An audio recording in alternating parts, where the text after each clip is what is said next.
ಕನ್ನಡ ನಾಡು ಇದು ಕನ್ನಡಿಗರ ನಾಡಿಮಿಡಿತ. ವಿಚಾರಗಳು ತನಿಖೆ ಆಗಬೇಕು ಅನ್ನೋಂಥ ವಿಚಾರ ಬಂದಿದ್ದು ಯಾರು ಏನು ಅನ್ನೋಂಥದ್ದು ಕೂಡ ನೋಡಬೇಕಾಗುತ್ತೆ. ಹಂಗಾಗಿ ಇವತ್ತು ಸಾಕಷ್ಟು ಕಡೆ ಈ ರೀತಿ ಗೊಂದಲ ಇರುವಂಥ ಟೈಮಲ್ಲಿ ಕೇವಲ ಕಾಂಗ್ರೆಸ್ ಪಾರ್ಟಿ ಇವತ್ತು ಅಧಿಕಾರಕ್ಕೆ ಬಂದಿದ್ದಕ್ಕೋಸ್ಕರವಾಗಿ ಈ ರೀತಿ ನಡ್ಕೊಳೋದು ಕೂಡ ಯಾರಿಗೆ ಶೋಭೆ ತರುವಂಥದ್ದಲ್ಲ. ಅದಕ್ಕೋಸ್ಕರವಾಗಿ ಇದನ್ನ ಹಿನ್ನೆಲೆಯನ್ನು ಬ್ಯಾಕ್ಗ್ರೌಂಡನ್ನು ಎದಕ್ಕೋಸ್ಕರವಾಗಿ ಬಂದಿದ್ದರು, ಎಲ್ಲಿಂದ ಬಂದಿದ್ದರು, ಅವ್ರನ್ನ ಪುನಃ ಸರ್ಕಾರದ ಕಾನೂನುಬದ್ಧವಾಗಿ ಅವ್ರ ಮನೆಗಳು ನಿರ್ಮಿಸಿದ್ರಿಗಿನ ಎದಕ್ಕೋಸ್ಕರ ತೆಗಿಬೇಕಾಯಿತು.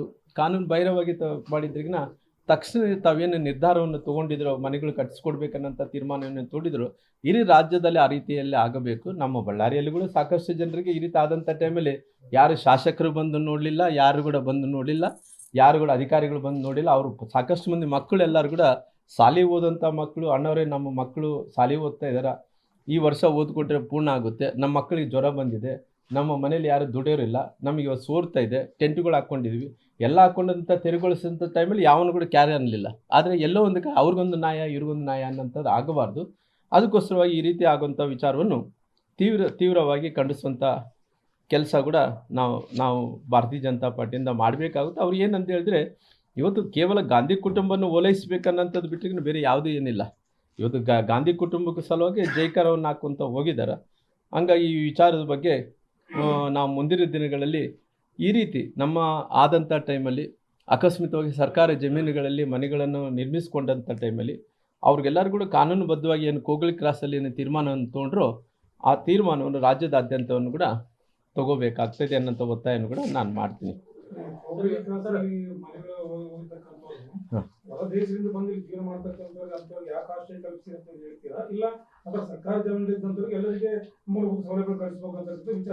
ಇಲ್ಲ, ನಾನು ಇವತ್ತು ಕೋಗಳಿ ಕಾಸ್ತಲ್ಲಿ ಆದಂಥ ವಿಚಾರದ ಬಗ್ಗೆ ಭಾಳ ಸ್ಪಷ್ಟವಾಗಿ, ಯಾಕಂದರೆ ಅವ್ರನ್ನ ತೆರವುಗೊಳಿಸಿರೋದು ಯಾರು? ಸರ್ಕಾರನೇ ತೆರವುಗೊಳಿಸಿರೋದು. ಸರ್ಕಾರ ಎದಕ್ಕೋಸ್ಕರವಾಗಿ ತಿಳಿದು ಮುಖ್ಯಮಂತ್ರಿಗಳಿಗೆ ಧೈರ್ಯ ಇದ್ದಿದ್ರೆ ಹೇಳ್ಬೇಕಾಯಿತು. ಇದನ್ನು ಕಸ ವಿಲೇವಾರಿ ಸಲುವಾಗಿ ಸೀಮಿತವಾದಂಥ ಐಡೆಂಟಿಫಿಕೇಶನ್ ಆದಂಥ ಜಾಗ ಪ್ರದೇಶ, ಈ ಪ್ರದೇಶದಲ್ಲಿದ್ದಂಥ ಟೈಮಲ್ಲಿ ಅವ್ರನ್ನ ಕಾನೂನುಬದ್ಧವಾಗಿ ತೆರವುಗೊಳಿಸಿದ್ವಿ. ಇದನ್ನು ಕೇರಳ ಮುಖ್ಯಮಂತ್ರಿಗಳು ಎಂಟ್ರಿಫೆನ್ಸ್ ಆಗಲಿಕ್ಕೆ ಏನು ಅಧಿಕಾರ ಇಲ್ಲ. ವೇಣುಗೋಪಾಲ್ ಅವರು ಕೂಡ ಅವ್ರ ಎಂಟ್ರಿಫೆನ್ಸ್ ಅಡ್ಮಿನಿಸ್ಟ್ರೇಷನ್, ಸರ್ಕಾರದ ಅಡ್ಮಿನಿಸ್ಟ್ರೇಷನ್ ವಿಚಾರದಲ್ಲಿ ಎಂಟ್ರಿಫೆನ್ಸ್ ಹಾಕಕ್ಕೆ ಏನು ಅಧಿಕಾರ ಇಲ್ಲ. ಆದಂಥ ಟೈಮಲ್ಲಿ ಕ್ಲಿಯರ್ ಆಗಿ ಅವ್ರಿಗೆ ಮುಖ್ಯಮಂತ್ರಿಗಳು ಸ್ಪಷ್ಟೀಕರಣೆ ಕೊಡಬೇಕಾಯಿತು. ಕೇವಲ ಅವ್ರಿಗೆ ಎದುರಿ ಅವರು ಪ್ರಧಾನಿ ಕಾರ್ಯದರ್ಶಿಗಳು, ಅವ್ರ ಪಾರ್ಟಿ ಪ್ರಧಾನಿ ಕಾರ್ಯದರ್ಶಿಗಳು ಆಗ್ತಾರೆ. ಅವ್ರಿಗೇನು ನಮ್ಮ ರಾಜ್ಯಕ್ಕೆ ಏನು ಪ್ರಧಾನಿ ಕಾರ್ಯದರ್ಶಿಗಳು ಅಲ್ಲ. ನಮಗೆ ಉಪಮುಖ್ಯಮಂತ್ರಿಗಳು ಡಿ ಕೆ ಶಿವಕುಮಾರ್ ನಮ್ಮ ರಾಜ್ಯದ ಉಪಮುಖ್ಯಮಂತ್ರಿಗಳಾಗ್ತಾರೆ, ಮುಖ್ಯಮಂತ್ರಿಗಳು ಸಿದ್ದರಾಮಯ್ಯರು ನಮ್ಮ ರಾಜ್ಯದ ಮುಖ್ಯಮಂತ್ರಿಗಳಾಗ್ತಾರೆ.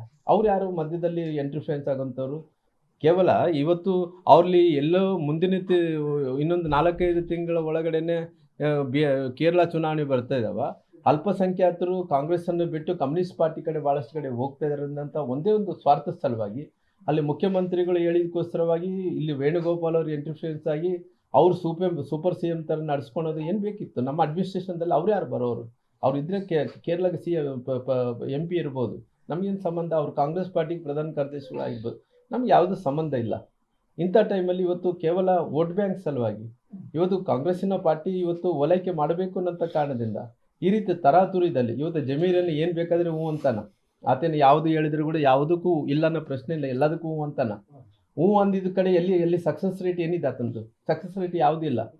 ಈ ಬಳ್ಳಾರಿಯಲ್ಲಿ ಆದಂಥ ಟೈಮಲ್ಲಿ ಬೇರೆ ಬೇರೆ ಕಡೆ ಅವರು ಜಿಲ್ಲೆಯಲ್ಲಿ, ವಿಜಯನಗರ ಜಿಲ್ಲೆಯಲ್ಲಿ ಉಸ್ತುವಾರಿ ಇದ್ದಂಥವ್ರಿಗೆ ಅಲ್ಲೇ ತೆರವುಗೊಳಿಸಿದಂಥದ್ದಲ್ಲಿ ಬಡವ್ರಿಗೆ ಮನೆ ಕೊಡ್ಲಿಕ್ಕಾಗಲಿಲ್ಲ.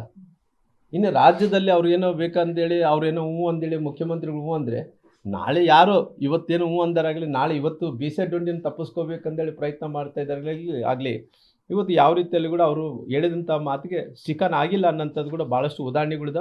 ಇದು ಕೂಡ ಕೇವಲ ಹ್ಞೂ ಅಂದೇಳಿ ತಪ್ಪಿಸ್ಕೊಂಡಂಥ ಕೆಲಸ ಆಗಲಿ, ಬೇರೆ ಯಾವುದು ಕೂಡ ನಡೆಯಲ್ಲ ಅಂತೇಳಿ ನಾನು ತಿಳ್ಕೊಂಡಿದ್ದೀನಿ.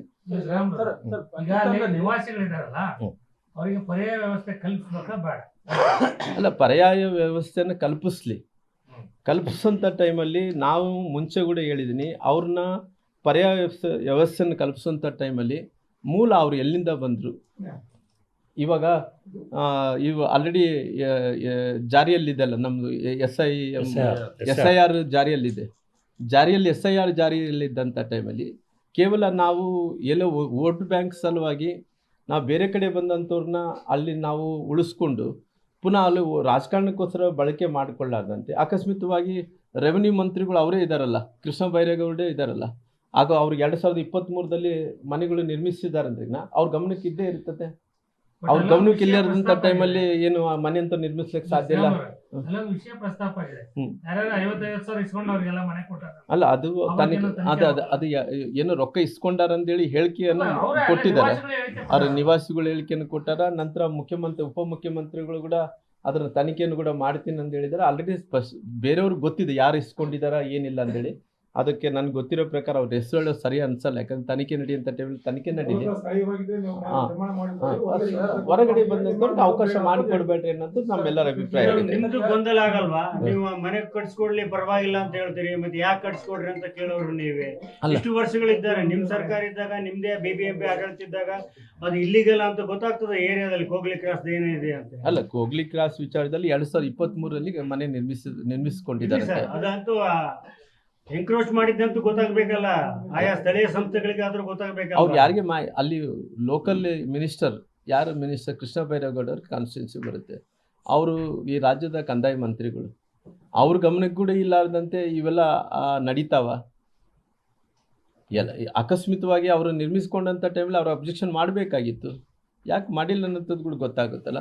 ಅಕಸ್ಮಿತವಾಗಿ ಅಲ್ಲಿ ಮನೆ ನಿರ್ಮಿಸ್ತಾ ಇದ್ದಾರೆ ಅಂದರೆ ಅವ್ರು ಎಲ್ಲಿಂದ ಬಂದಂಥವ್ರು, ಎಲ್ಲಿ ಏನು ಎತ್ತ ಅಂತೇಳಿ ಎಂಕ್ವೈರಿ ಮಾಡಬೇಕಾಗಿತ್ತಲ್ಲ. ಅವ್ರಿಗೆ ಆಧಾರ್ ಕಾರ್ಡ್ ಇರ್ತಾವ.